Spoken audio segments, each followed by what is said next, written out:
Assalamu alaikum and welcome to the Intentional Empire podcast. I am so excited to be launching the first ever episode of the Intentional Empire podcast, where we talk all about the purpose behind the businesses that Muslim women all over the world are building. I wanted to highlight the side of business that motivates me and inspires me to work harder on my business every single day: the purpose.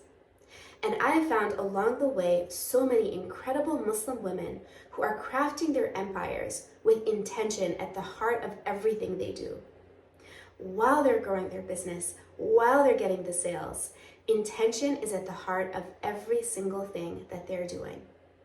And I want to share the stories of women who have built businesses to allow them to have more time at home with their kids, to spend more time on spirituality, and to be able to please Allah through the very business that they're building.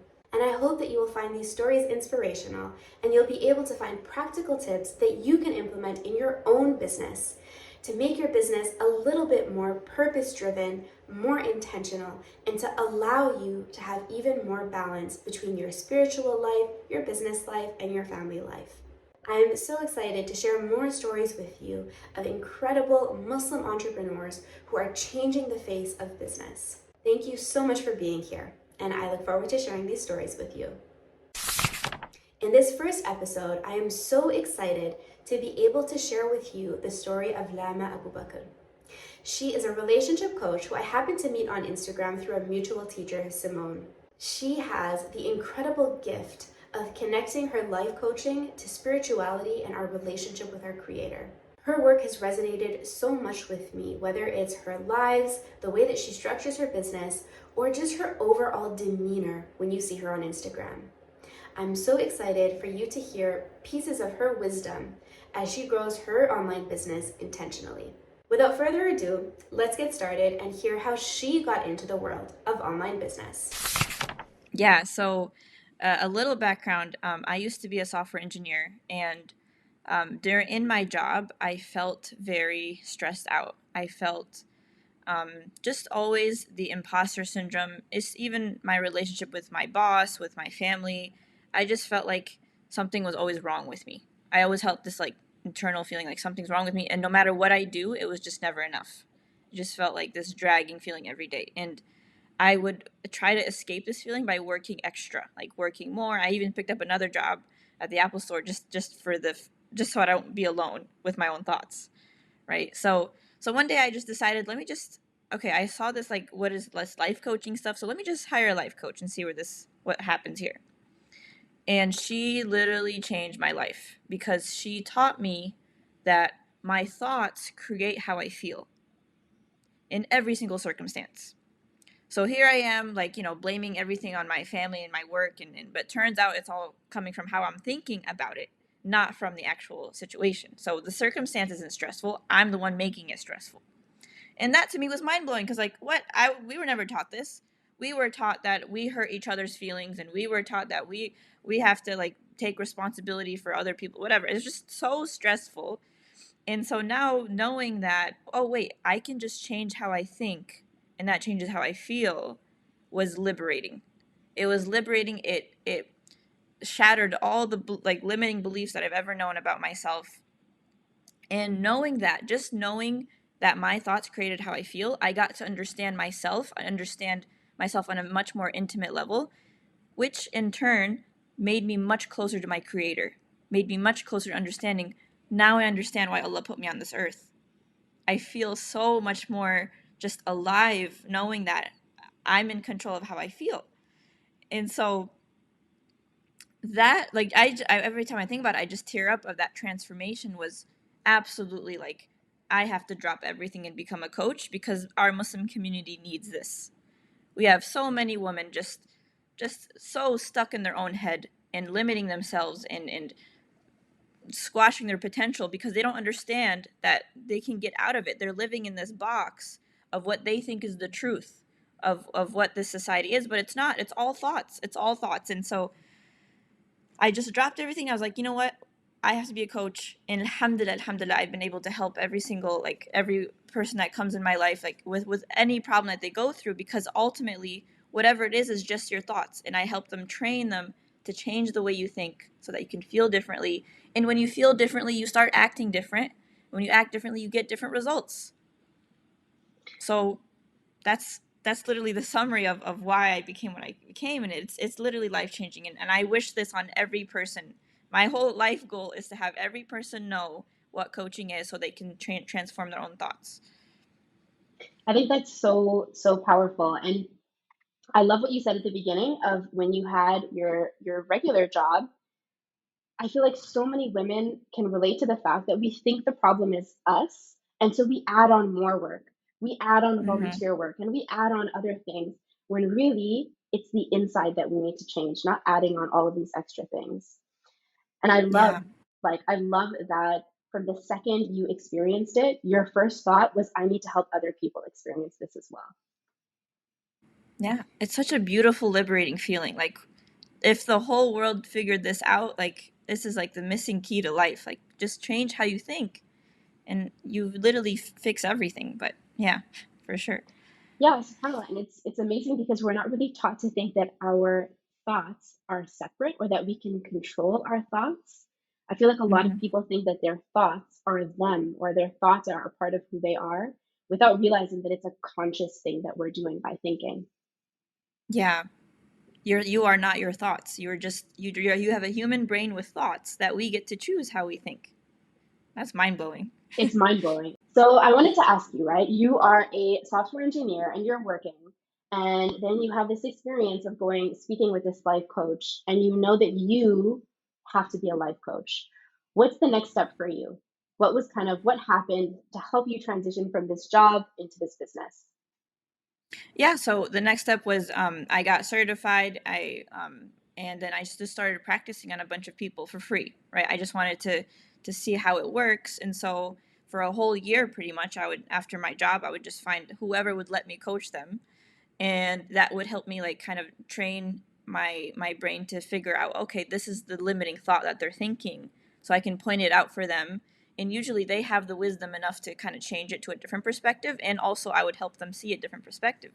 That alone, just the awareness of what the thought is, was good enough, right? So I did that for a whole year, and then my coach was like, all right, like, you gotta start a business. I can't just do this for free. And then, so it was kind of hard. Like, and before I even got married, my whole plan was, okay, I'm going to quit my full-time job, find like a part-time retail job somewhere just so I can support myself and do this more full-time. Right. And so that was my intention. I was like, all right, I have a plan. And then alhamdulillah, like, my husband came through, so he kind of helped.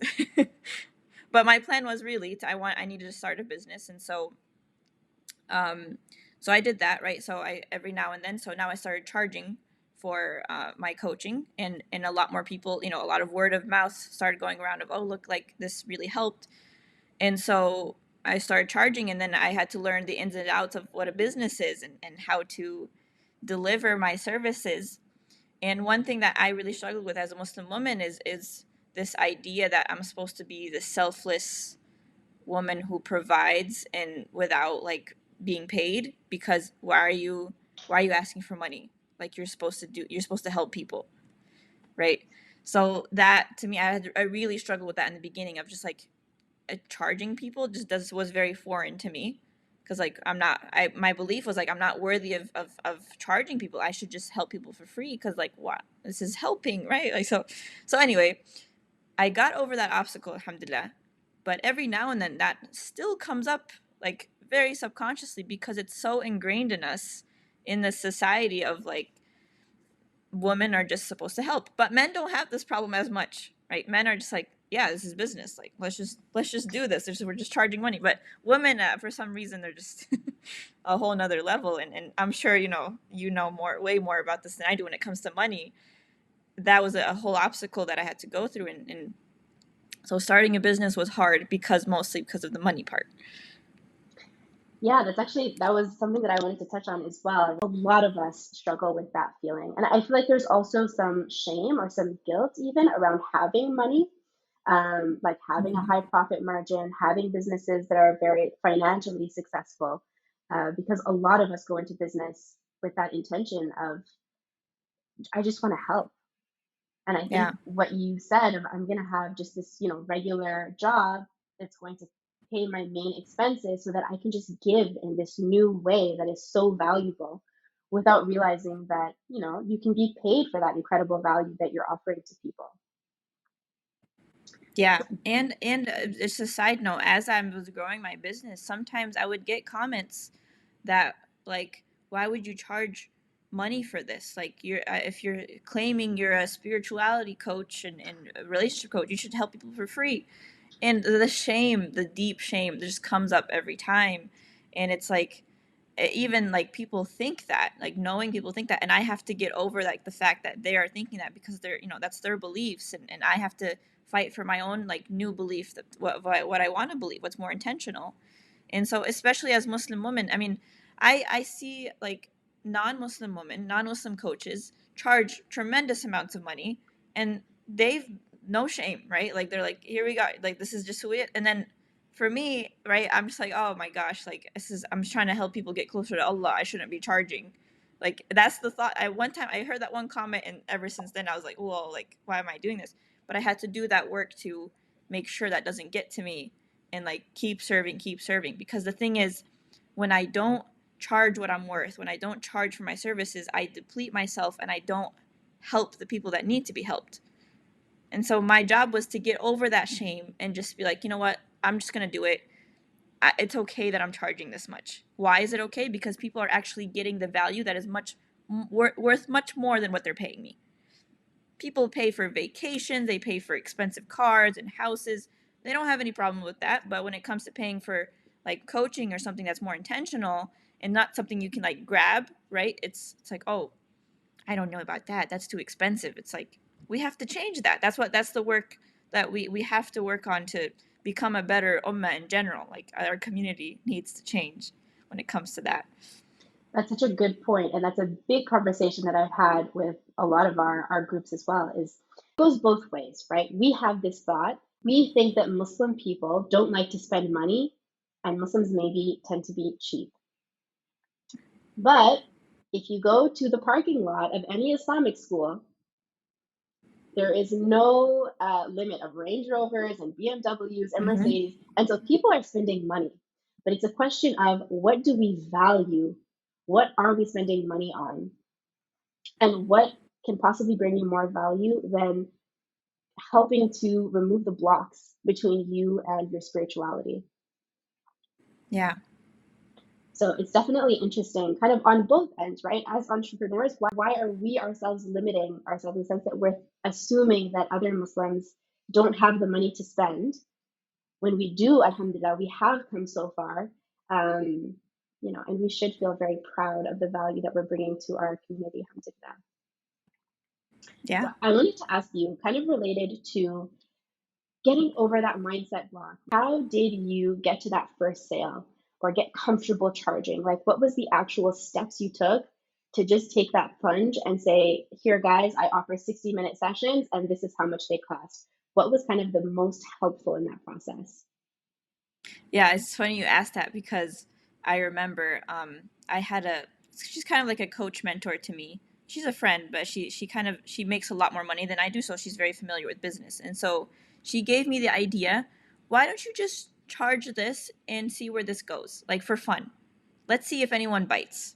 There's no pressure. Let's just see, right? And so I was like, you know what? It's fine. If there's no pressure, I'm just gonna say it. I'm just gonna say, okay, look, this is me, and this is what I charge, and here we go. And then I noticed people would sign up.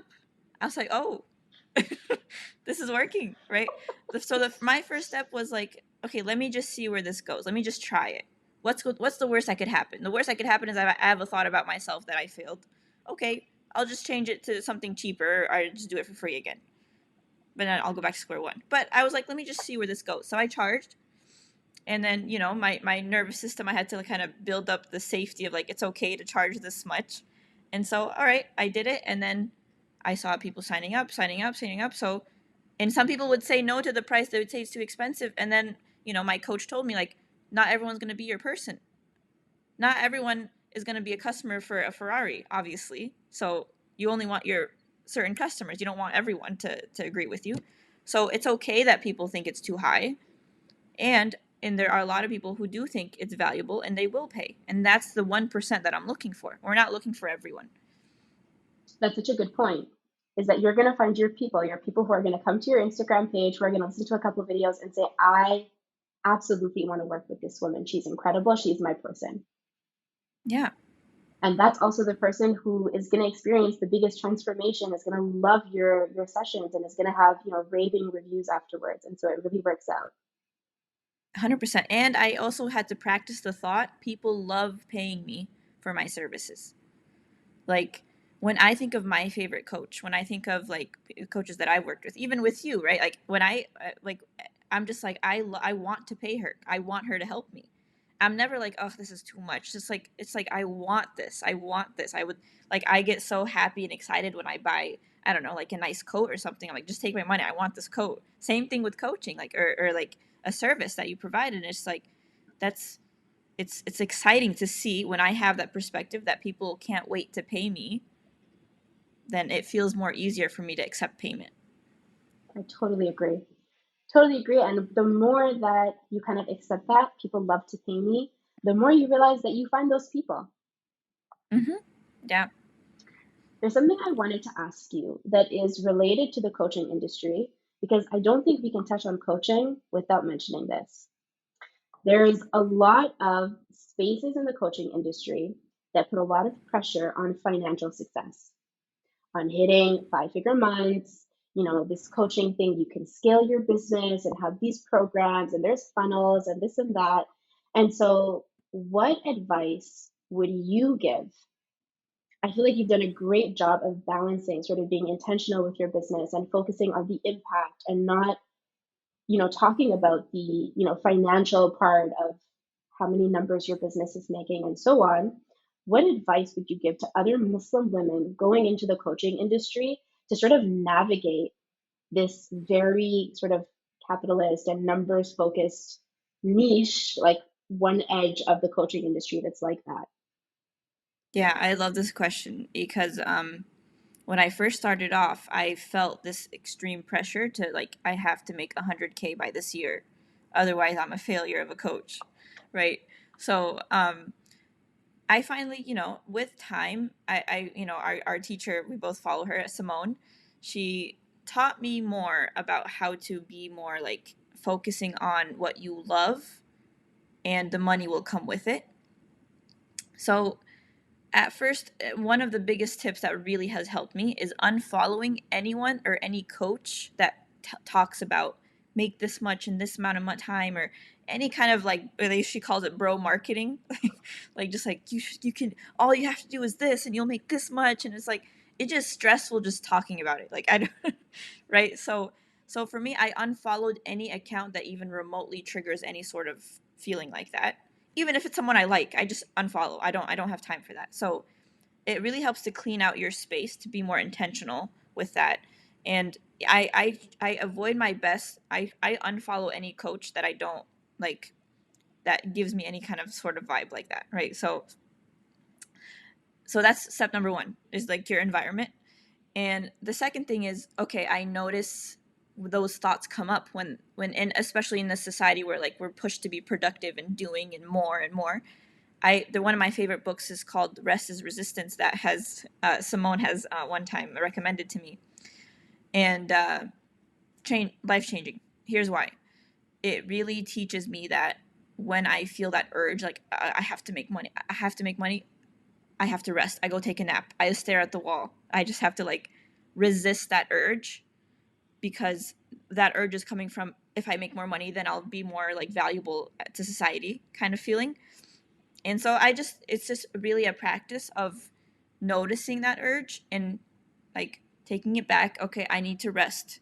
What does rest mean? It's not scrolling on Instagram. It's literally taking a nap, going for a walk, watching like a nature documentary. For me, I love those.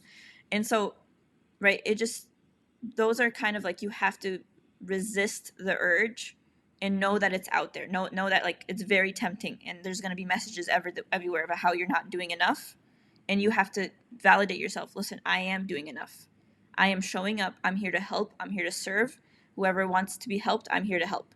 And I only report to Allah. Allah is my only razaq. He will send me my paycheck when he thinks it's time. Right? And balancing that, right, the spirituality aspect, balancing it with what can I do to make sure I am like supporting myself financially. Okay, I'm doing this, this, and this. I'm not like completely, okay, Allah will take care of it. And at the same time, I'm balancing myself with, all right, I'm gonna do my best to make sure I'm selling myself the value of what I offer in the correct way, right? So people can see what I'm selling, see what I'm offering, and when I'm doing that, the more I work on like the way I sell, and not in like a salesy way, but more in like an intentional, like this is gonna help you, this is gonna benefit you, the more people see that, and then the sales come in. So it's a balance of both. I had to learn that. Like for me, I was like all or nothing. Like I can't be like salesy and spiritual, but I can. Like it's like there's no salesy. It's just I'm telling people I can offer them, and people come.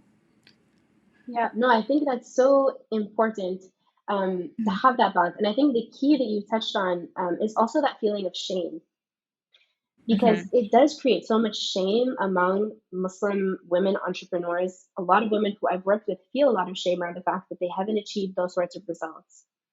And the reality is that for us, the value, it comes from Allah.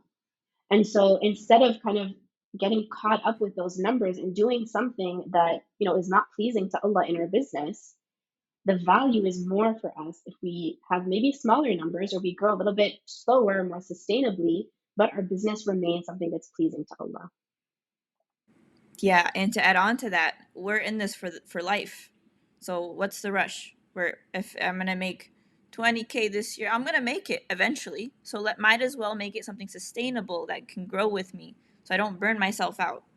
And yeah, that's part of it.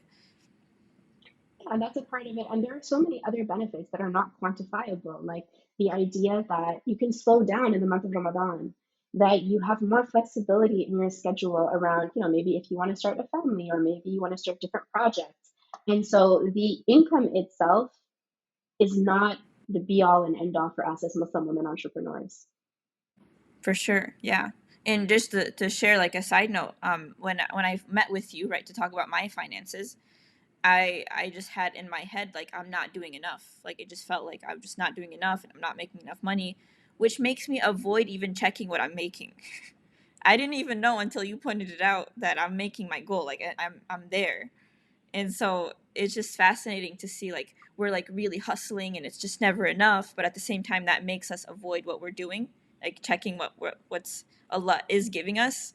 And so I just thought it was fascinating that day when I realized I'm fine, but I'm just stressing out for no reason. SubhanAllah, I remember that asking you your goal and then saying, wait a second, I feel like you just said that you achieved this already. Right.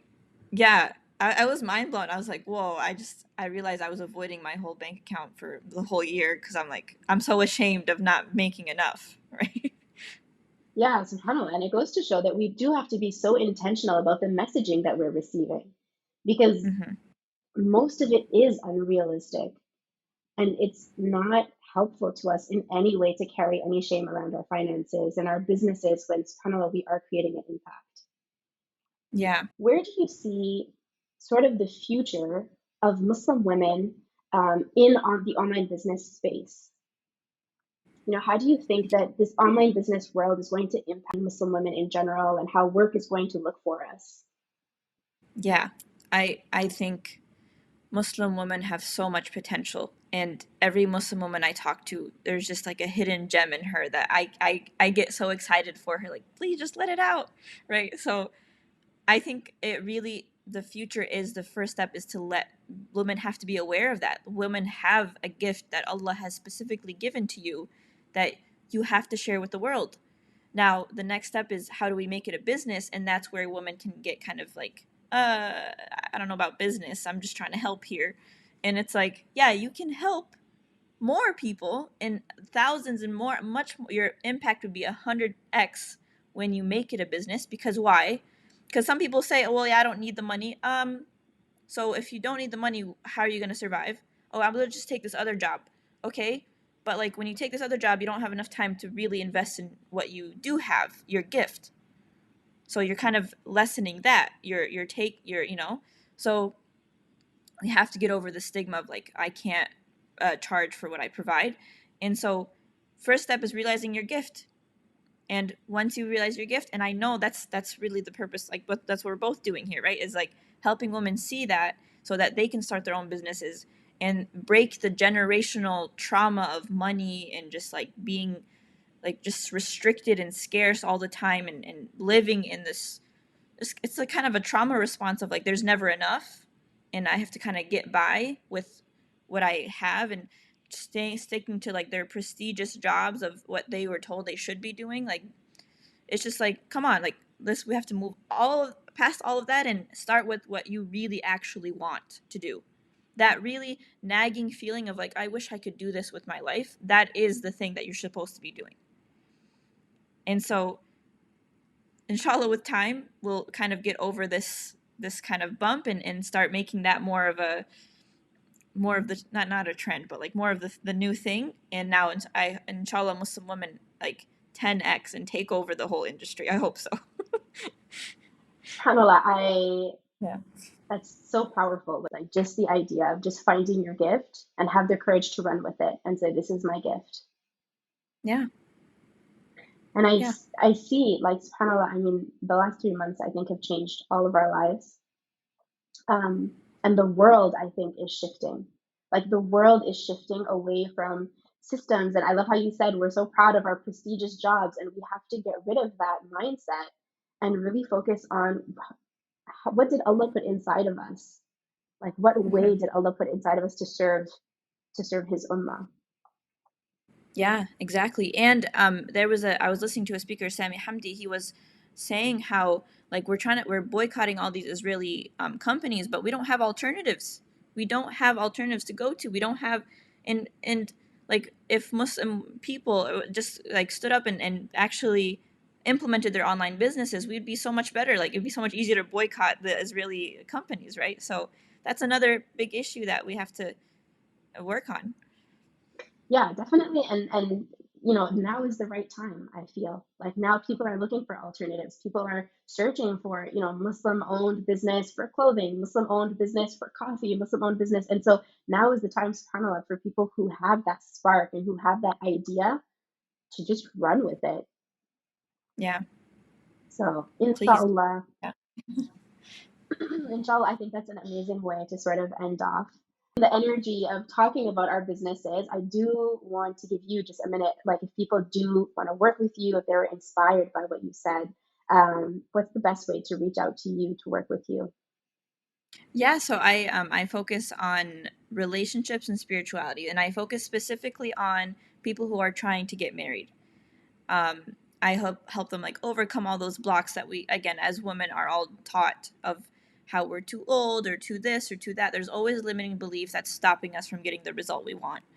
So if you'd like to reach me, you can reach me on my Instagram, which is Lama Aboubakr, LamaAboubakr, and also you can also book a free consult on my website, and we can talk through all the things that you're going through, and that's the best way you can reach me. Amazing. Lama, thank you so much for taking the time to share your wisdom with us. May Allah put enormous barakah in your business. Thank you so much, and we'll talk soon, inshallah. Take care. Thank you, Yasmin. I'm so grateful that Allah has crossed our paths together. Because honestly, when I met you, I was like so excited, like yes, another Muslim coach, like yeah. And so yeah, alhamdulillah, I'm so glad to do this, and I'll talk to you soon, inshallah. Inshallah. All right. Assalamu alaikum. Wa alaikum salam.